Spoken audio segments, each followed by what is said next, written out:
Praise due to the Most High, the one who created us, the one who is the maker and creator of every human, every living, everything in the universe. And we give thanks. We pour a libation this morning to acknowledge our ancestors. I really appreciate us acknowledging our elders, Sister Dana Clark and others. I give honor and praise to the Aztec leadership, Sister Nzinga, Brother James, Brother Naeem, all of you who have been part of this movement over the years.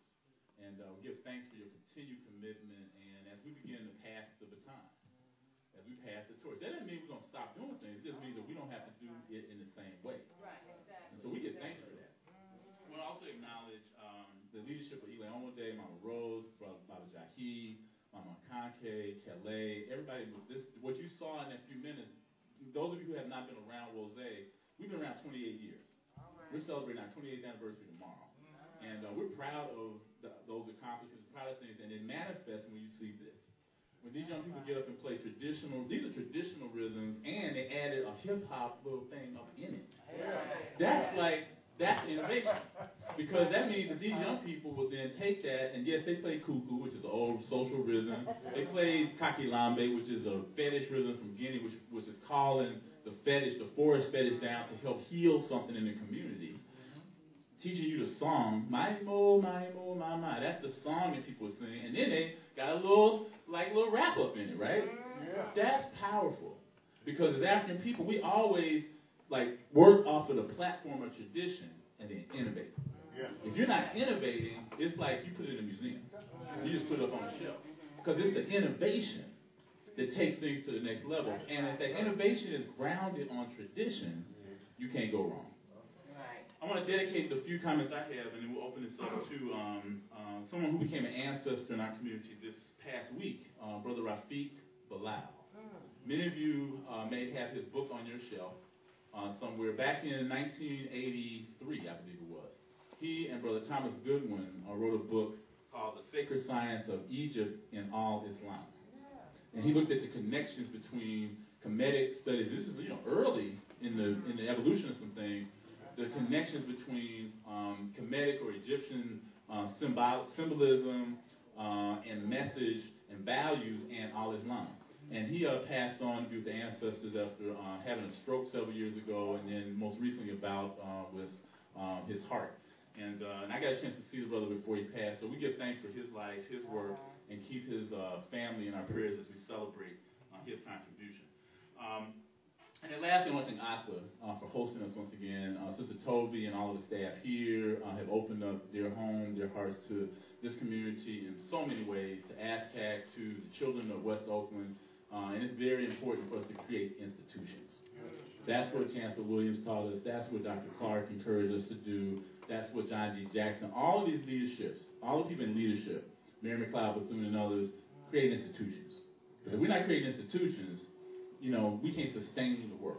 And so this morning, as we think about this topic beyond the ballot and political action and participation, I want to ground this in an old text. Because again, if we lay a foundation with the text, the Medu Neter, the divine speech of our ancestors, there's so much wisdom, so much value in it, that we shouldn't just take it for granted.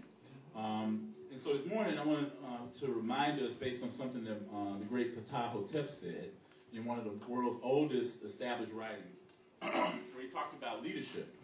And I want to use that as the basis for my comments this morning because it provides us with a good foundation. It says, if you are a leader and command many, strive for excellence in all you do, so that no fault can be found in your character. For my eye, the way of truth, justice, and righteousness is great. Its value is lasting, and it has remained unequal and unchanged since the time of its creator. It lies as a plain path before even the ignorant, and those who violate its laws are punished. Although wickedness may gain wealth, wrongdoing has never brought its wares to a safe port. In the end, it is my eye, the way of truth, justice, and righteousness that endures and enables the upright to say, it is the legacy of my father and mother. May the Most High be pleased pleased with the reading of these words. May these words permeate our heart, permeate our knowledge, permeate our wisdom, so that when our researchers, our scholars through ASCAC and other organizations have done this work, our challenge is how do we apply it? So I always look at these texts and say, what does it mean for me? What does it mean for my family? What does it mean for my community? What does it mean when I go out and move around? And those are the folks in the Woze community know, and we invite you all to be with us tomorrow when Dr. King comes, and we're really doing our work together tomorrow. We're co-sponsoring this event in conjunction with our anniversary because Woze's been around for 28 years, and we've evolved. Thank you. We've been around for 28 years. And I'm a very proud member of that community. I'm the lead minister now, and I'm very encouraged by the fact that we've been able to do a few things well. We have a school, which now has served 65 children. We have a building that we own. We have a building that we own. We are not renters, right? So we can do whatever we want to do, for however long we want to do it, in our space. And for African institutions, that's important because a lot of us, we still renting. A lot of us as individuals, we still renting, right? So those are the things that we can then leave to our children. It's a legacy. Just like the passage says, it becomes a legacy that they can say our fathers, our mothers left us something to start with. So as we think about this text, and I know I've been traveling a lot. Those of you who know me know I travel a lot for work. And as I'm traveling, I'm always sort of taking note of things that are going on. Over the last 8-9 days, I've been in 3 different cities, including Oakland, because I live here. In Los Angeles, I got asked to come and participate and officiate at a family atonement ceremony. And those of us who've been in the African movement, and I don't even say African-centered no more. It's just African. It's just who we are. We ain't got to act like we got to somehow make it fit inside of somebody else's framework or paradigm or Western, all that. We're just Africans, okay? And I got a good friend named Arnold Perkins who used to run the public health department here he identifies himself as an American African, not an African American. And it creates a space for you to say, well, I'm a Caribbean African, I'm a Nigerian African, I'm a Senegalese African, I'm a LA African, I'm an Oakland African, and then eventually we're just going to say African. Because I think that's the next move. We've been trying to get back to it the same way that David Walker and all the folks in the 1700s would name things, Freemasonry for the African folk, right? They would name it. And then we went through Negro, colored, Afro-American, Afro-Saxon, black, colored, whatever it was. But African says something about our culture.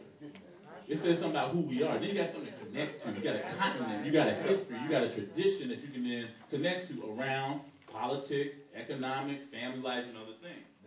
So, like most of us, our families, the rest of our biological families may not be quite down yet. We've been working on them, right? But it's interesting. The longer we live and the longer we quietly, patiently do what we do, they start asking for stuff. And so my family's like, well, we had a young person in our family who did some bad behavior, and everybody was like, well, it hurt auntie, and it hurt mama, and it hurt everybody else. And then they said, we got to do an African ceremony to make it right. And of course, I get the phone call, right? Which is cool. Because that's what we all get trained to do. If we in it, we're supposed to be able to serve in that way, right? So we had to have this ceremony. And the Most High Spirit works in some interesting ways. On that same day, brother who is her biological father, my sister didn't know, who thought somebody else was biological father. You know how we got that going on in the community too, right? Brother who was her biological father, Spirit had it such that he showed up on the Day of the Atonement. So while my niece is basically making atonement to the matriarch of the family, he showed up. She met her father on the day that happened.